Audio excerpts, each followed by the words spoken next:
Councillor ఇంకోళ్ళు ఎంపీటీసీకి చుట్టాం. అయినా పోలీసులు ఏం ఊకోలే, బరాబర్ కేసు రాసిండ్రు.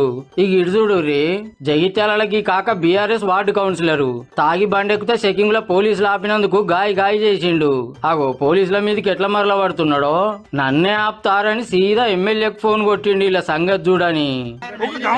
అధికార పార్టీ కౌన్సిలర్ వీడియో తీసుకుంటా ఫోన్ చేస్తే ఎమ్మెల్యే గారు ఏమన్నారే అన్న, సంజయ్ అన్న కూడా ఏం చేయలేదు. సంజయ్ అన్నకు ఒక దండము మరియు కవితకు ఒక దండము, టిఆర్ఎస్ పార్టీకి ఒక దండము, నేను ఒక వేస్ట్, మా పార్టీ ఒక వేస్ట్. పాపం తాగి దొరికితే పార్టీ వాళ్ళు పట్టించుకోరా? గింత అన్యాలం ఉంటాదుల్లా. పార్టీకి ఇంత సేవ చేస్తే గింత నియత లేదని ఎంత బాధపడబట్టే టిఆర్ఎస్ ను ఏ విధంగా విచ్ఛిన్నం చేయాలనే వ్యవస్థ జరుగుతున్నది. ఇన్నారులో డ్రంక్ అండ్ డ్రైవ్ లో పట్టుకుంటే బీఆర్ఎస్ ను కథం చేసే కుట్రలట. ఆడ సీఎం పేరు చెప్పి ఈడ ఎమ్మెల్యే పేరు చెప్పి ముద్దుగున్నది పోర్రి. ఇంకే అధికార పార్టీ లీడర్లకు గింత తిప్పలు రాకుంటావో